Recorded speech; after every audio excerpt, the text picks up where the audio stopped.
김기춘 변을 쓰신 지각생 한원구 교수님을 모시고 이야기를 들어보겠습니다. 이탈.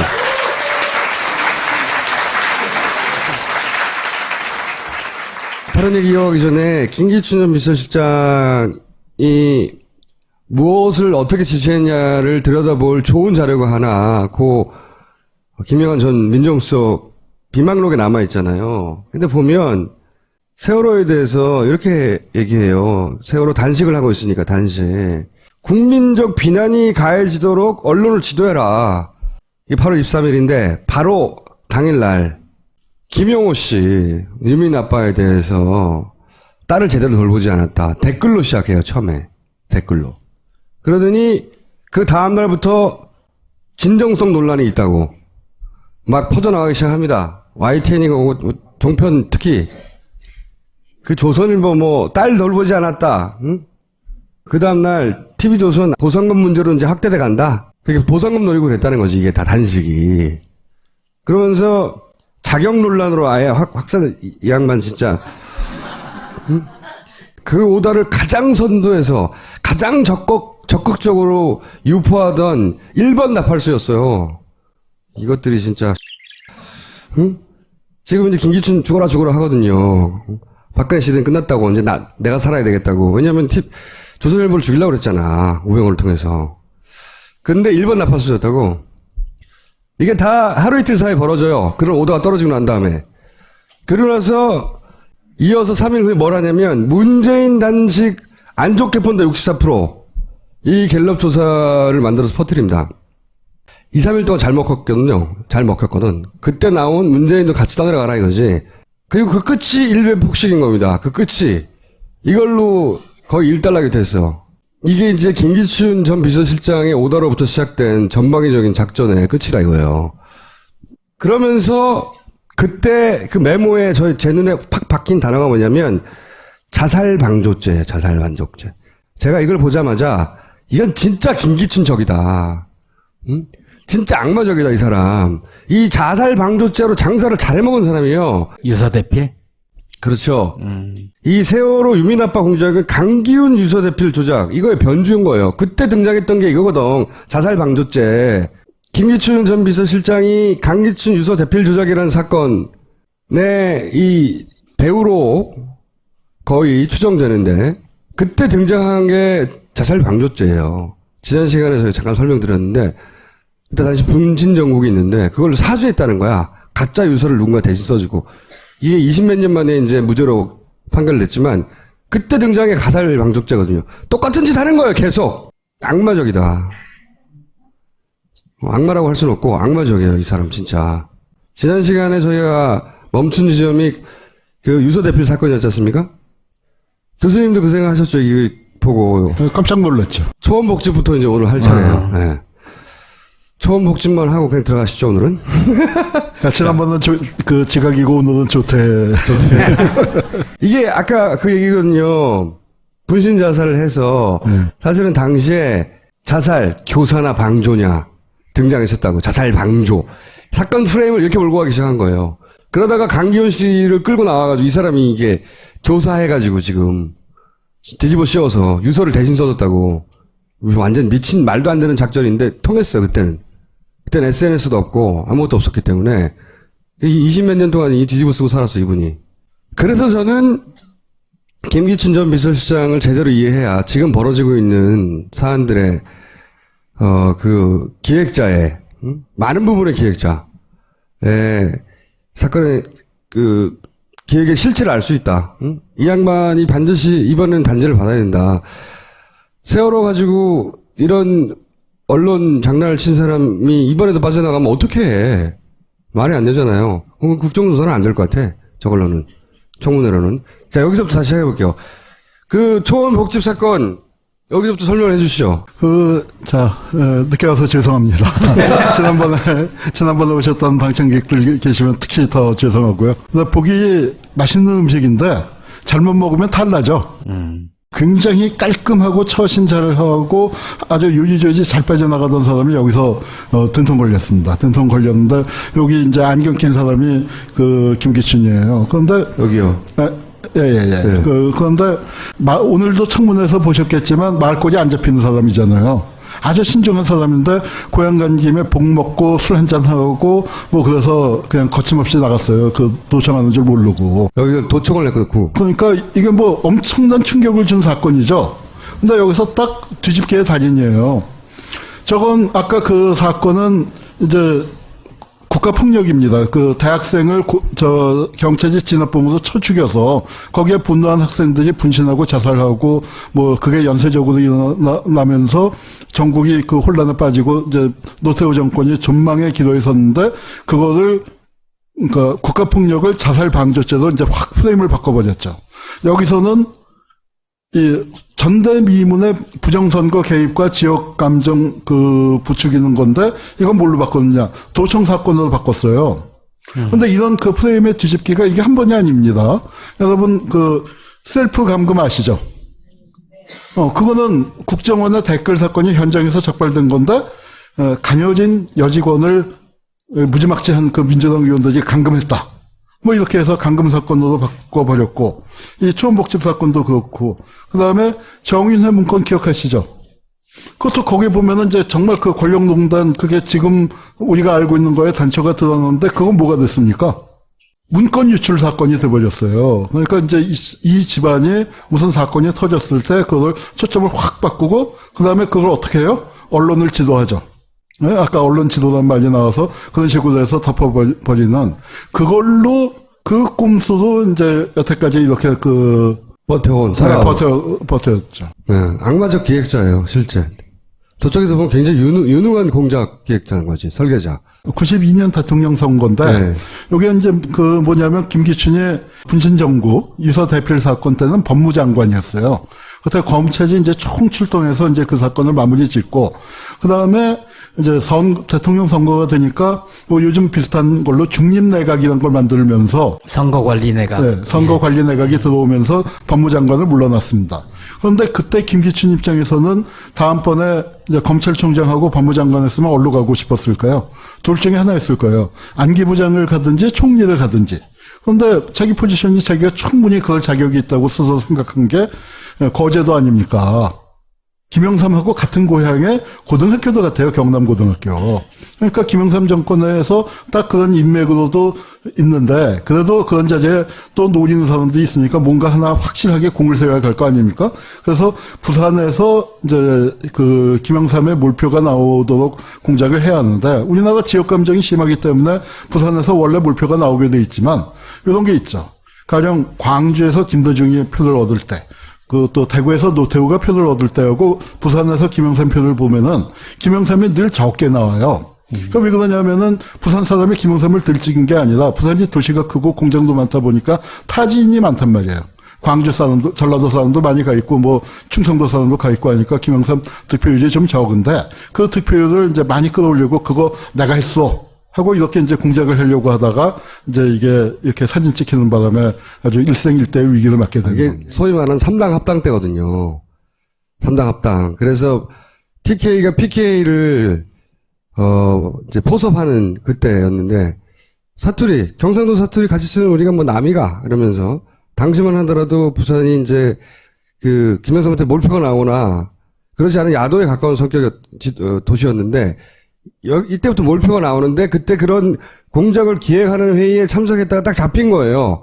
정주영 쪽에서 정몽준 했던가요, 이게? 정몽준 밑에 사람들이 한 겁니다. 정몽준 라인에서 아버지가 이제 대통령 선거 나가니까 이거를 도청을 해가지고 사진을 찍고 이제 큰일 났다 했는데 바로 뒤집혔죠, 다음날. 도청이 더 나쁘다고. 조선일보가 가장 크게 때렸어요. 도청이 더 나쁘다고. 그 독수독과 이론하고 비슷한 거죠. 네.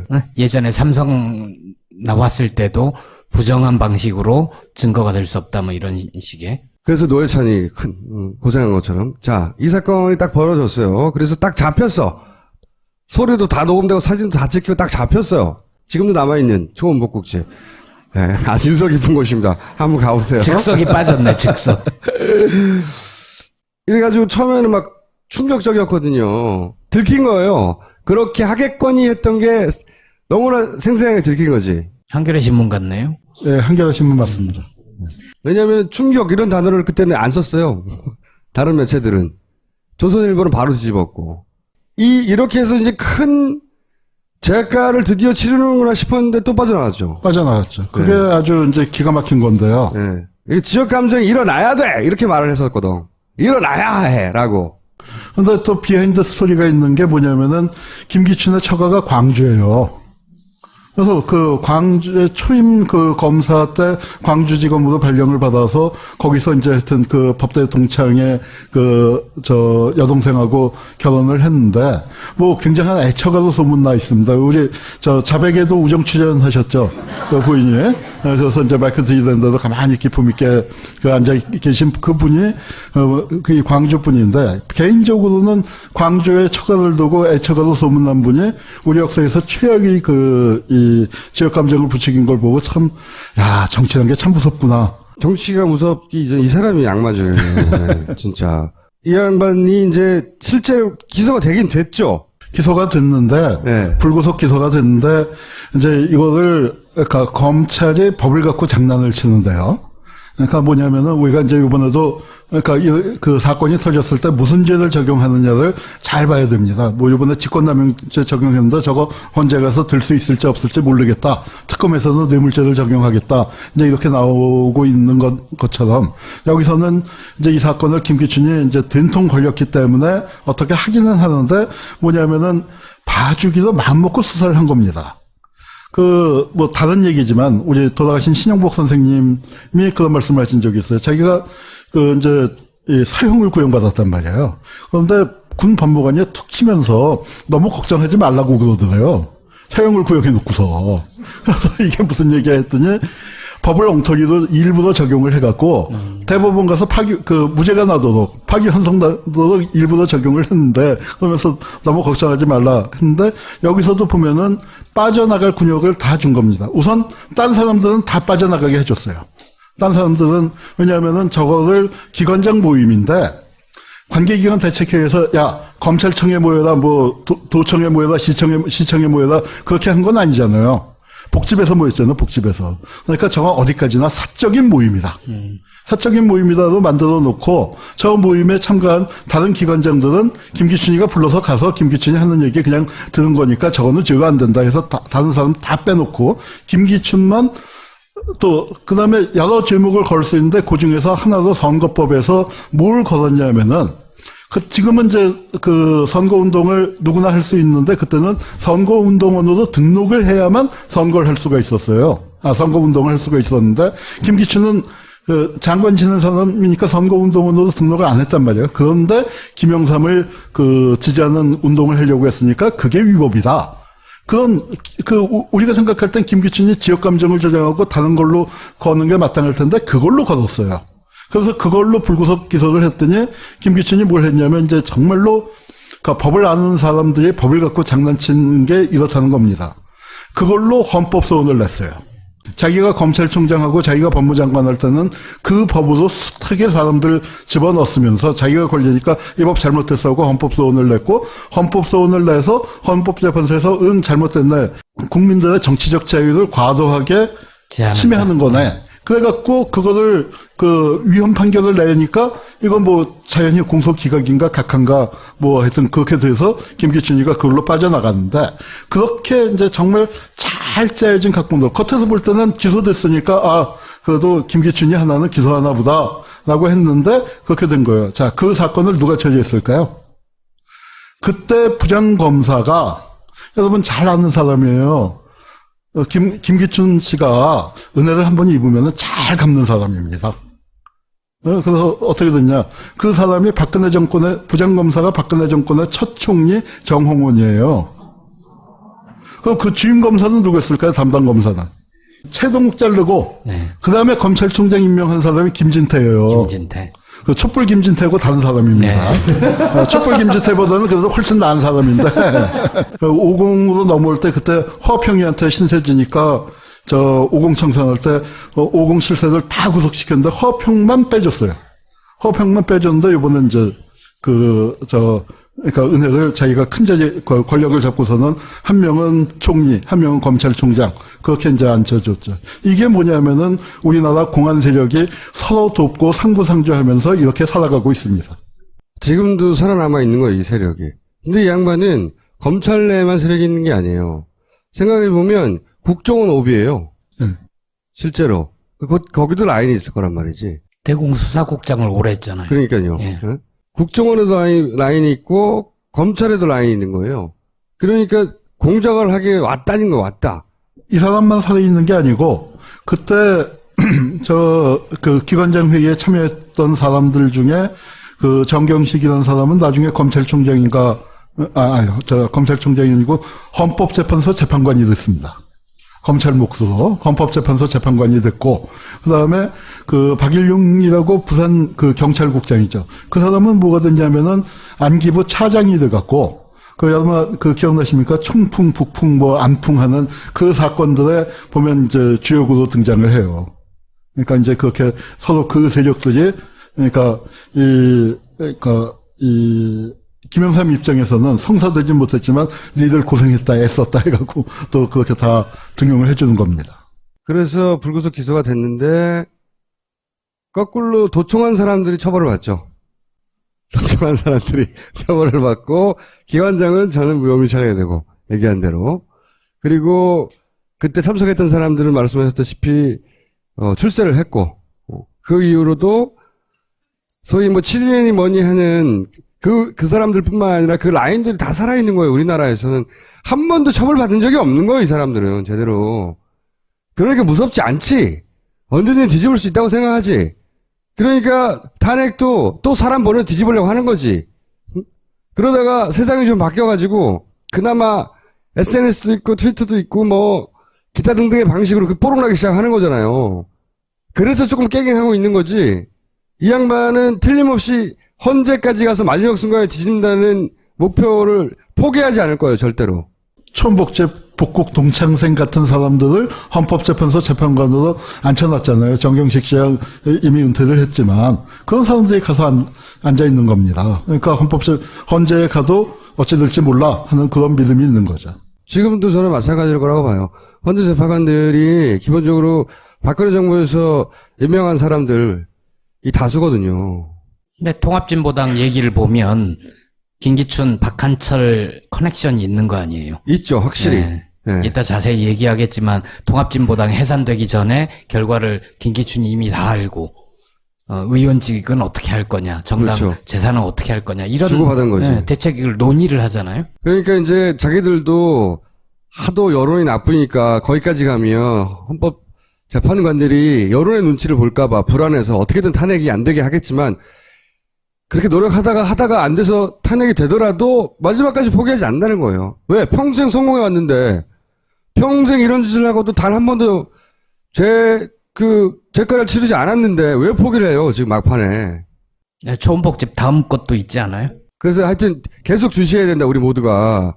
다음 사건은 가장 유명한 게 이거죠. 네. 네. 노무현 탄핵을 또 양반이 또 등장해. 그때 요 앞에 이제 무슨 발언을 했냐면은 노무현은 사이코다. 사이코 그 발언을 하고 뭐 정신적으로 불안하다. 뭐 이제 그런 뭐 그때 근데 솔직히 김기춘뿐이 아니죠. 그때는 뭐 다 그 노무현을 씹는 게 국민 스포츠처럼 모든 언론 모든 정치인들이 다 씹었는데. 그렇지만 노무현을 대놓고 사이코라 하는 사람은 드물어서 말이 많다 거칠다 뭐 이런 거지. 사이코라 그랬어 이 사람은. 누구 보고 사이코라는 거야 지금. 근데 이 사진이 정말 역사적인 사진이에요. 이게 뭐냐면은 이제 요 앞에 보면은 그러니까 이 국회에서는 뭐 유시민이 뭐 김근태, 정동영, 임종석 뭐 다 울부짖고 난리가 나고 네. 정말 아마 그 을사한 늑약이 체결됐을 때 종로거리에서 시민들이 그렇게 울었을 성시피 실성하다시피 울었죠. 우리가 탄핵을 노무현 겁질라고 했나 보다 하다가 진짜 가결을 시켜버리니까 사람들이 실감이 안 났던 거예요. 그러니까 이 정말 그때 나온 그 일반 시민들 타결됐다는 뉴스를 듣고서 그 제일 그 솔직하게 보인 반응이 저것들이 미쳤나. 저게 미쳤나 하는 반응을 보였는데, 이제 그렇게 한쪽에서 이제 울부짖고 있을 때, 여기가 이제 누구냐면 김기춘이 그때 국회 법사위원장입니다. 그리고 이쪽이 뭐 빠친코 사건 그 수사한 걸로 유명한 그 함승희, 여기도 검사 출신이에요. 근데 민주당 쪽에, 법사위 간사였고, 저 오른쪽이 김용균이라고, 그때가 한나라당이죠. 한나라당의 법사위 간사입니다. 그런데 제가 이 사진을 보고 정말 기가 막혔던 게, 김용균은 어떤 사람이냐면은 합천이 지역구예요. 합천이 낳은 그 인물 아시죠? 전두환의 고향입니다. 그러니까 전두환의 고향을 관리하는 오공의 마름이라고 비유할까요? 그런 역할을 했는데, 저 사람이 국회에 있으면서 정말 큰 업적이 뭐냐면은 친일 진상 규명 법안이 국회 여야 합의로 이제 이렇게 하자 해서 합의안을 만들어서 법사위로 넘겼거든요. 뭐 총무단에서 그렇게 됐는데, 법사위 간사로 있으면서 단기 필마로, 한나라당도 대충 이 정도 합시다라고 했는데 그걸 단기 필마로 친일 규명 법안을 누더기로 만든 장본인이에요. 아버지가 면쟁을 했대요, 합천에서. 그 정도 친일을 갖고서 이제 정말 사명감을 갖고 이건 안 돼 하고 막아냈습니다.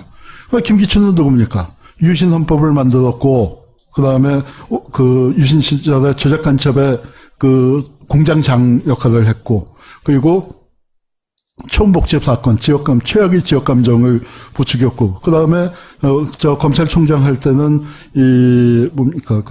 공안정국, 범죄와의 전쟁, 이제 이런 것들을 주도했던 사람이에요.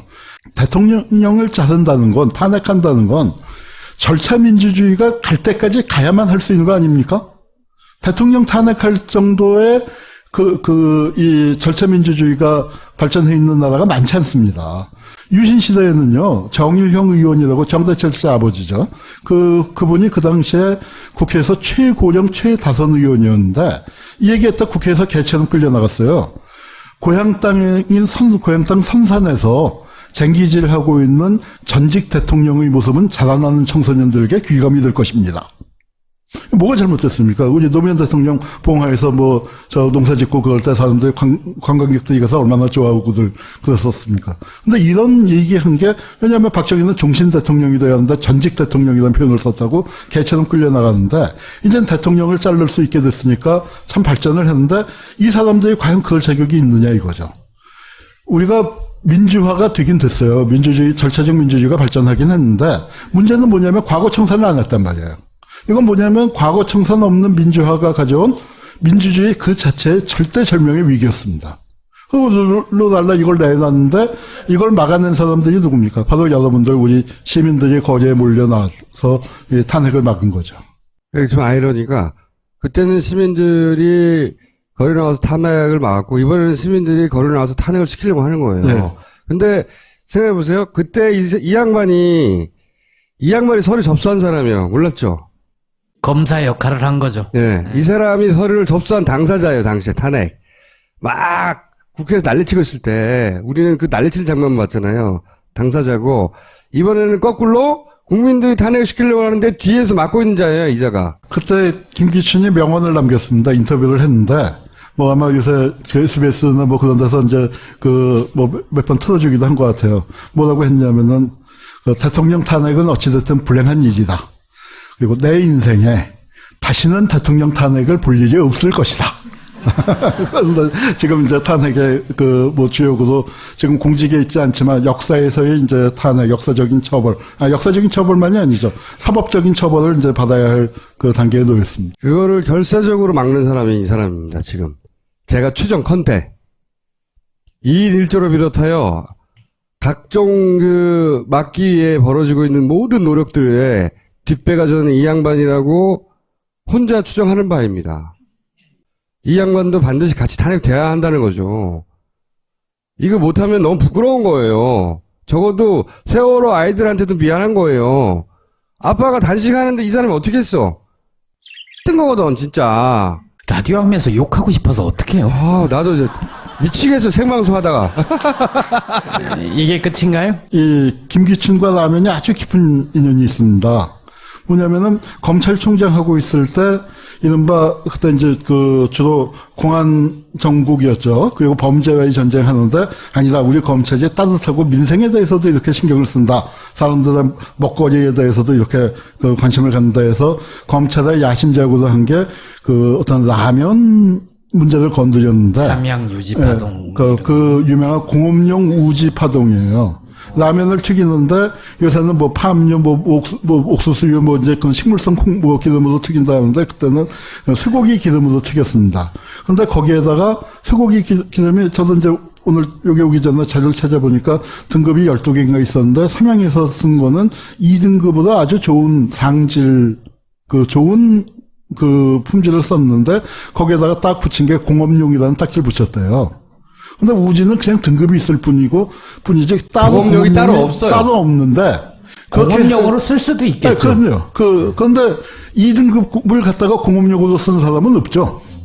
보통 이제 11등급, 12등급 그런 걸 공업용으로 쓰겠고, 1등급, 2등급을 그 식품으로 쓰는데, 대량 생산하는 데서 2등급 썼으면은 굉장히 잘 쓴 건데, 그걸 갖다가 이제 그 공업용 우지로 해서 했기 때문에 삼양라면이 제일 먼저 시작을 했거든요, 라면을. 그래서 이제 그 압도적인 시장 점유율을 갖고 있었는데, 그게 뒤집힌 겁니다. 예. 거기서 그 삼양은 거의 부도 위기에까지 몰리고 대리점 하던 사람들 자살하고 난리가 났었죠. 난리가 났었는데 그 사건에 그 당시에 검찰총장이고 그 공무용 우지 파동, 그러니까 우리 라면 업계의 지각 변동을 가져온 그 장본인이었는데 또 재밌는 거는 이제 이 김기춘의 동생뻘 되는 사람으로 고영주라고 잘 아시죠?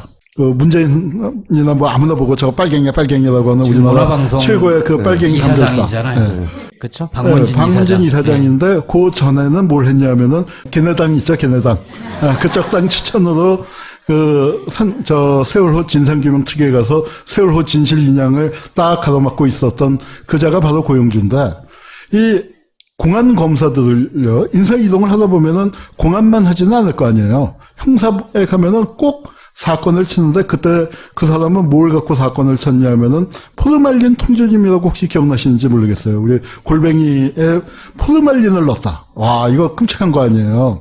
이게 괴물 영화에 나오는 게 그 포르말린입니다. 그거 먹고 이제 한강에서 괴물이 나왔다는 건데 그 포르말린을 통조림에다가 넣었다 해서 방부제 비슷하게 넣었다 해서 이제 문제가 아주 커졌었는데 나중에 생물학자, 화학자들이 하는 얘기가 뭐냐면은 자연 상태에서 독성이 없는 포르말린이 생길 수가 있다는 거예요, 통조림에. 그런데 그걸 갖다가 무슨 이제 엄청난 것처럼 이제 터뜨렸는데 이게 아마 공안통에 있는 사람들이 그런 중병이 있나 봐요. 뭔가 사건을 만들어야 하는. 여기가 미스터 법질서에다 미스터 클린이거든요. 그래서 나는 돈 문제도 깨끗해. 이제 이렇게 했는데 이 라면의 슬픈 역사, 라면의 흑역사를 보면서 그러니까 돈 문제도 이거 김기춘 이거 좀 파봐야 하지 않을까 그런 생각해봤습니다. 그때 검찰총장으로서 관여한 바가 있지 않나는 추정을 하시는 거예요? 아니, 검찰총장으로서 자기가 업적 중에 하나로 꼽았죠. 그때 그래서 농심이 네. 고마워해서 네. 결과를 고마워해서 이런 관계를 맺고 있는 게 아닌가라고 생각할 수도 있고 적극적으로 관여한 거 아닌가 생각할 수도 있으나 거기까지 가면은 고소고발을 각오하시고 말씀하세요. 그러니까 이제 법률 고문이라는 게 얼마나 어떤 법률 자문을 한지 모르겠습니다만 최근에 나온 보도를 보니까 매월 1,000만 원이래요. 그냥 5년 했다고 치면은 그러면 그게 6억인 거죠. 그러니까 이제 그런 부분들을 우리가 이게 정상적인 그러니까 우리 이제 수임료만 갖고 따지는데 수임료 아닌 그런 관계들, 그런 것들을 어떻게 봐야 할지 참 여러 가지 고민입니다. 그런데 재밌는 거는 사건 직후에는 안 맡았어요. 왜냐? 자기가 더 좋은 자리로 갈 수 있으니까. 유명한 얘기가 아마 7시간 파동이 났잖아요. 그런데 그게 국회에 불려나와서 다른 사람도 아니고 김기춘이 자기 입으로 얘기를 했어요. 대통령 7시, 그때 어디 계셨는지 내가 모르겠다 해서 사람들이 그냥 다 깜짝 놀란 거고 질문했던 박영선 의원도 깜짝 놀라서 무슨 얘기를 어떻게 더 물어봐야 할지. 7시간을 키운 장본이에요, 사실은. 네. 네. 자기 살라고. 그게 왜 그랬냐면은 저는 이제 요새 생각을 해보니까 처음에는 노인네의 짜증이라고만 생각을 했어요. 저는 아니라고 생각합니다. 그때부터. 어떤 캐릭터냐면은 아침 9시에 딱 넥타이 메고 정장을 하고서 2층 서재로 출근을 해요. 그리고 12시 땡 치면 내려서 점심을 먹습니다. 그리고 1시에 다시 서재로 올라가고 6시 땡 하면은 다시 내려서 그제서 비로소 넥타이를 푸는 사람이에요. 그러니까 굉장히 이제 그런 면에서 칼 같은 그러니까 생활을 하는데 비서실장이 됐는데 9시 정각에 대통령이 출근을 안 해요. 그러니까 이런 사고방식을 가진 사람하고 그 박근혜처럼 출근도 안 하고 업무 시간에 머리도 말고 뭐 성형수술도 하고 하는 그런 이제 그러니까 모든 게 국사죠. 모든 게. 갑자기 그 생각이 나네요. 비서실장 처음 돼가지고 몇 가지 지침을 내리잖아요. 아까 그 업무 일지에 보면 뭐 야근에 생활화 뭐 이런 식의 게 있는데 맨 마지막에 별표 치고 뭐가 있냐면 라면의 상식화가 있어요. 그 여기 이제 보니까 뒤에 김재현 의원이 전 의원 오셔서 이 통합진보당 그 해산 얘기를 그 하실 것 같은데 제가 이제 그래서 마침 기억이 난 게 있어서 옛날에 이거 김기춘 전하고도 관련이 돼요. 김기춘이 비서실장 됐을 때 인터뷰한 걸 찾아봤어요. 그랬더니 뭐라고 썼냐면은 그 김기춘과 남재준 기억나세요? 그때 국정원장이죠. 네. 둘이 합작해서 민중탄압을 할 테니까 대비해야 한다. 민중탄압을 해야. 그런데 사실은 제가 이렇게 예언을 해놓고도 저도 놀랐어요. 왜냐하면 통합진보당이 원내 제3당인데 저걸 해산시킬 거라고는 저는 큰 간첩 사건 하나쯤 터질 줄 알았는데 통합진보당에 뭐 간첩이 뭐 며칠 들어와 있다. 뭐 그 국회의원 하나쯤 포함해서 그 정도 사건 터질 줄 알았는데 당을 깨버릴 줄은 몰랐습니다. 그 다음에 또 제가 이런 얘기를 했네요. 제가 봐도 신기해요. 우리가 드디어 박정희 신드롬을 박근혜에 대한 환멸과 함께 묻어버리게 될 것 같다. 지금 교수님이 자기 칭찬하는 그런 거예요? 말을 했고 자기 입으로? 박근혜 정권이 5년을 갈지 얼마를 갈지 모르지만 또 그런 얘기도 했네요. 그러면서 그러니까 이게 뭐냐면은 이제 김기춘이 등장하고 난 다음에 우리가 또 빠진 게 있어요. 뭐냐면은 용산 참사예요. 그 이명박 정권에서 최악의 그 인사 참사로 꼽을 수 있는 게 어청수 경찰청장 기억나세요? 그 경찰청장에서 경질을 했어요. 우리 입장에서는 명박산성도 쌓고 물대포도 쏴서 이 경찰 촛불을 끈 사람 아닙니까? 진압을 한 사람인데 그럼 승진을 시켜줘야 할 것 같은데 경질을 시킨 건 뭐예요? 이런 촛불 나오면 더 세게 밟아라 해요. 그래서 앉힌 게 김석기고 김석기가 앉자마자 뭐가 일어났습니까? 용산 참사가 일어나는 거거든요. 그래서 저는 김기춘이가 비서실장이 됐을 때 깜짝 놀란 게 야, 이거는 민주주의의 용산 참사가 다가오겠구나. 민주주의의 용산 참사가 다가오겠구나 생각을 했는데 그게 통합진보당 해산으로 나타났습니다. 저는 박근혜가 뭐 탄핵을 받던 자리에서 쫓겨나는 것이 이 시점은 세월호 사건이 터지기 전이었는데 아마도 부정선거가 밝혀져서 닉슨이 그 사임했던 것처럼 그렇게 이제 탄핵을 받거나 뭐 사임하는 그런 상황이 올 줄 알았는데 뭐 그 점은 좀 틀렸지만 하여튼 그러니까 이 지금 박근혜의 사임의 근처까지 왔죠. 그런데 여러분 절대로 안심하고 낙관하지 마십시오. 우리 해방 직후에 친일파 청산에 실패할 거라고 누가 상상이나 했겠습니까? 그런데 그때 못했고 6월 항쟁 때 누가 직선제도에서 질 거라고 생각했습니까? 그때 못했고 우리 2004년 탄핵 끝나고 난 다음에 한나라당 저거 영남 자민련으로 찍어뜨릴 수 있을 것이다 다 상상했는데 국가보안법도 폐지 못 시켰어요. 저 외환위기 때 재벌 해체도 못 시켰어요. 그랬더니 18년 지났더니 재벌들이 노동개혁하자고 여러분을 개혁하자고 달려들고요. 2004년도에 그 좋은 환경 우리 대중들은 대통령 살려냈고 새 국회까지 만들어줬어요. 민주노동당 10석 의회에 진출시켜줬어요. 그런데 국가보안법을 폐지를 못 시켰습니다. 그러고 딱 10년 지난 다음에 김기춘이가 그 국가보안법을 휘둘러서 통합진보당을 해산시킨 거예요. 역사적인 찬스를 놓치면은 우리가 반드시 역사적인 보복을 당하게 되어 있습니다. 이번에 우리가 정말로 두 눈 부릅뜨고 끝까지 저는 박근혜 날아갈 거고요. 김기춘도 날아가고 우병우도 날아갈 거예요. 그러나 그 몇 명이 날아가는 게 아니라 그런 그 세력들을 정말로 해체하는 작업들, 그 작업에 우리가 정말로 철저하게 가야 한다고 생각을 합니다. 지난번에 이제 이 우리 반헌법 행위자 열전 편찬위원회 뭐 이거 그 광고를 나갔더니 전 파파이스의 그 시청자분들이 굉장히 충성도가 높으신 것 같아요. 오늘 총수께서 한마디 더 좀 해주셔야 싫어요. 합니다. 저렇게 나오면 곤란한데 몹시 곤란. 그러니까 인물 열전을 만들자는 거죠. 네, 왜냐하면은 지금 들어도 놀랍잖아요. 우리 헌법을 파기한 사람들, 반헌법 행위자들을 300명을 고르려고 하는데 제가 내일부터 이제 인물 선정을 다시 우리 그 조사원들하고 피튀기게 해야 할 것 같아요. 왜냐면은 이 사람은 꼭 나야 한다. 안 된다. 300명 이렇게 하다가 1000명 넘는다. 저는 이제 빼려고 하고 제가 상당히 많이 그 나쁜 놈들 봐줘야 하고, 그 다음에 이제 이거 질문을, 그러니까 방송을 들었다고 해서, 이제 뭐 누굴 만나서 얘기를 하다가 참 고민스러웠습니다. 그 한국전쟁 때 50명, 100명 동네에서 학살한 놈하고 김기춘하고 어떤 놈이 더 나쁜 놈 같아요? 그렇게 물어봤더니 고민을 크게 하다가, 그래도 김기춘이 더 나쁜 놈 같은데요? 네, 그래요. 그래서 뭐 제가 그분의 뜻을 존중하고 다시 질문을 했죠. 그러면은 500명이나 한 1000명쯤 학살한 놈하고 김기춘은 누가 더 나쁜 놈일까요? 그런데 제가 지금 그렇게 해서 300명을 치려야 돼요. 그럼 김기춘이는 거기서 순위가 몇일까요? 지금 우리가 볼 때는 정말 1등으로 뽑아주고 싶은데 그렇게 치면은 이게 몇 등이 될지 모르겠습니다. 아주 경쟁이 치열해요.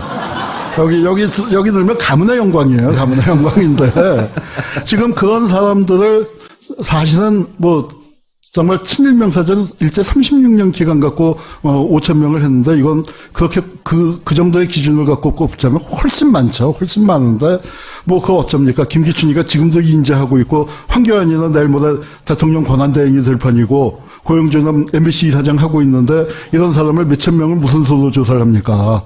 그래서 이거를 정리하는 거를 제가 참 눈물을 머금고 300명을 하려고 하는데, 벅차요. 그래서 여러분들께서 좀 적극적으로, 파파이스 시청자 여러분들, 청취자 여러분들께서 적극적으로 동참해 주시길 바라고, 다 같이 정말 좋은 세상 만들었으면 좋겠습니다.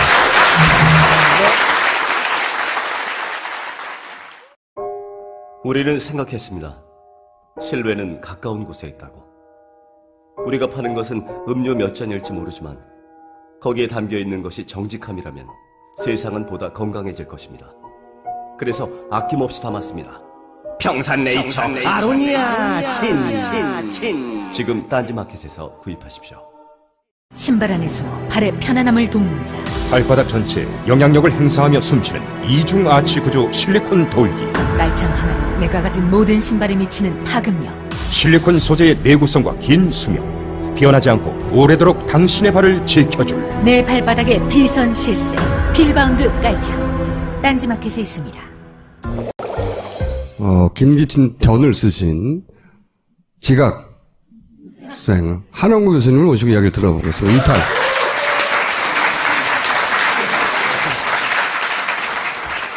다른 얘기 이어가기 전에 김기춘 전 비서실장이 무엇을 어떻게 지시했냐를 들여다볼 좋은 자료가 하나 김영환 전 민정수석 비망록에 남아있잖아요. 근데 보면 세월호에 대해서 이렇게 얘기해요. 세월호 단식을 하고 있으니까 단식. 국민적 비난이 가해지도록 언론을 지도해라. 이게 8월 23일인데 바로 당일날 김용호 씨 유민 아빠에 대해서 딸을 제대로 돌보지 않았다. 댓글로 시작해요. 처음에. 댓글로. 그러더니 그 다음날부터 진정성 논란이 있다고 막 퍼져나가기 시작합니다. YTN이가 종편 특히 그 조선일보 딸 돌보지 않았다. 응? 그 다음날 TV조선 보상금 문제로 이제 학대돼 간다. 그게 보상금 노리고 그랬다는 거지. 이게 다 단식이. 그러면서 자격 논란으로 아예 확산 이 양반 진짜. 응? 그 오다를 가장 선도해서 가장 적극적으로 유포하던 1번 나팔수였어요. 이것들이 진짜. 응? 지금 이제 김기춘 죽어라 하거든요. 박근혜 시대는 끝났다고. 그 초원복집 사건 여기서부터 설명을 해주시죠. 늦게 와서 죄송합니다. 지난번에 오셨던 방청객들 계시면 특히 더 죄송하고요. 보기 맛있는 음식인데 잘못 먹으면 탈나죠. 굉장히 깔끔하고 처신 잘 하고 아주 유지조지 잘 빠져나가던 사람이 여기서 된통 걸렸습니다. 된통 걸렸는데 여기 이제 안경 낀 사람이 그 김기춘이에요. 그런데 여기요. 예예예. 네. 그런데 오늘도 청문회에서 보셨겠지만 말꼬리 안 잡히는 사람이잖아요. 아주 신중한 사람인데 고향 간 김에 복 먹고 술 한잔 하고 뭐 그래서 그냥 거침없이 나갔어요. 그 도청하는 줄 모르고. 여기가 도청을 냈고. 그러니까 이게 뭐 엄청난 충격을 준 사건이죠. 근데 여기서 딱 뒤집기의 달인이에요. 저건 아까 그 사건은 이제 국가폭력입니다. 그 대학생을 경찰이 진압범으로 쳐 죽여서 거기에 분노한 학생들이 분신하고 자살하고 뭐 그게 연쇄적으로 일어나면서 전국이 그 혼란에 빠지고 이제 노태우 정권이 존망의 기로에 섰는데 그거를 그러니까 국가폭력을 자살 방조죄로 이제 확 프레임을 바꿔버렸죠. 여기서는 이 전대미문의 부정선거 개입과 지역 감정 그 부추기는 건데 이건 뭘로 바꿨느냐? 도청 사건으로 바꿨어요. 근데 이런 그 프레임의 뒤집기가 이게 한 번이 아닙니다. 여러분 그 그때 등장의 가살 방조죄거든요. 똑같은 짓 하는 거예요, 계속. 악마적이다. 악마라고 할 수는 없고 악마적이에요, 이 사람 진짜. 지난 시간에 저희가 멈춘 지점이 그 유서 대필 사건이었지 않습니까? 교수님도 그 생각하셨죠? 이거 보고. 깜짝 놀랐죠. 초원복집부터 이제 오늘 할 차례예요. 네. 초원복집만 하고 그냥 들어가시죠, 오늘은? 지난번은 그 지각이고 오늘은 조퇴. 이게 아까 그 얘기거든요. 분신 자살을 해서 사실은 당시에 자살, 교사나 방조냐 등장했었다고. 자살, 방조. 사건 프레임을 이렇게 몰고 가기 시작한 거예요. 그러다가 강기훈 씨를 끌고 나와가지고 이 사람이 이게 교사해가지고 지금 뒤집어 씌워서 유서를 대신 써줬다고. 완전 미친 말도 안 되는 작전인데 통했어요, 그때는. 그때는 SNS도 없고 아무것도 없었기 때문에 20몇 년 동안 이 뒤집어 쓰고 살았어, 이분이. 그래서 저는 김기춘 전 비서실장을 제대로 이해해야 지금 벌어지고 있는 사안들의 그 기획자의 많은 부분의 기획자의 사건의 그 기획의 실체를 알 수 있다. 이 양반이 반드시 이번에는 단죄를 받아야 된다. 세월호 가지고 이런 언론 장난을 친 사람이 이번에도 빠져나가면 어떻게 해? 말이 안 되잖아요. 그럼 국정조사는 안 될 것 같아. 저걸로는. 청문회로는. 자, 여기서부터 다시 해볼게요. 이제 내가 살아야 되겠다고. 왜냐면 조선일보를 죽이려고 그랬잖아. 우병우를 통해서. 근데 1번 나파수 줬다고. 이게 다 하루 이틀 사이에 벌어져요. 그런 오더가 떨어지고 난 다음에. 그러고 나서 이어서 3일 후에 뭘 하냐면 문재인 단식 안 좋게 본다 64%. 이 갤럽 조사를 만들어서 퍼뜨립니다. 2, 3일 동안 잘 먹혔거든요. 잘 먹혔거든. 그때 나온 문재인도 같이 떠내려가라 이거지. 그리고 그 끝이 일베 폭식인 겁니다. 그 끝이. 이걸로 거의 일단락이 됐어. 이게 이제 김기춘 전 비서실장의 오더로부터 시작된 전방위적인 작전의 끝이라 이거예요. 그러면서 그때 그 메모에 제 눈에 팍 박힌 단어가 뭐냐면 자살 방조죄, 자살 방조죄. 제가 이걸 보자마자 이건 진짜 김기춘 적이다. 응? 진짜 악마적이다, 이 사람. 이 자살 방조죄로 장사를 잘 해먹은 사람이에요. 유서 대필? 그렇죠. 이 세월호 유민아빠 공작은 강기훈 유서 대필 조작, 이거에 변주인 거예요. 그때 등장했던 게 이거거든. 자살 방조죄. 김기춘 전 비서실장이 강기춘 유서 대필 조작이라는 사건에 이 배우로 거의 추정되는데, 그때 등장한 게 자살 방조죄예요. 지난 시간에서 잠깐 설명드렸는데, 그때 당시 분진 정국이 있는데 그걸 사주했다는 거야. 가짜 유서를 누군가 대신 써주고. 이게 20몇 년 만에 이제 무죄로 판결됐지만. 그 아시죠? 그거는 국정원의 댓글 사건이 현장에서 적발된 건데 간여진 여직원을 무지막지한 그 민주당 의원들이 감금했다. 뭐 이렇게 해서 감금 사건으로 바꿔버렸고, 이 초원복집 사건도 그렇고, 그 다음에 정인회 문건 기억하시죠? 그것도 거기 보면은 이제 정말 그 권력농단, 그게 지금 우리가 알고 있는 거에 단초가 드러났는데 그건 뭐가 됐습니까? 문건 유출 사건이 돼버렸어요. 그러니까 이제 이 집안이 무슨 사건이 터졌을 때 그걸 초점을 확 바꾸고, 그 다음에 그걸 어떻게 해요? 언론을 지도하죠. 네? 아까 언론 지도란 말이 나와서 그런 식으로 해서 덮어버리는, 그걸로 그 꼼수로 이제 여태까지 이렇게 그 버텨온 네, 살아. 버텼죠. 네, 악마적 기획자예요, 실제. 저쪽에서 보면 굉장히 유능한 공작 기획자인 거지, 설계자. 92년 대통령 선거인데 네. 이게 이제 그 뭐냐면 김기춘이 분신정국 유서 대필 사건 때는 법무장관이었어요. 그때 검찰이 이제 총출동해서 이제 그 사건을 마무리 짓고 그 다음에 이제 대통령 선거가 되니까 뭐 요즘 비슷한 걸로 중립내각이라는 걸 만들면서 선거관리내각. 네, 선거관리내각이 들어오면서 법무장관을 물러났습니다. 그런데 그때 김기춘 입장에서는 다음번에 이제 검찰총장하고 법무장관 했으면 어디로 가고 싶었을까요? 둘 중에 하나였을 거예요. 안기부장을 가든지 총리를 가든지. 그런데 자기 포지션이 자기가 충분히 그럴 자격이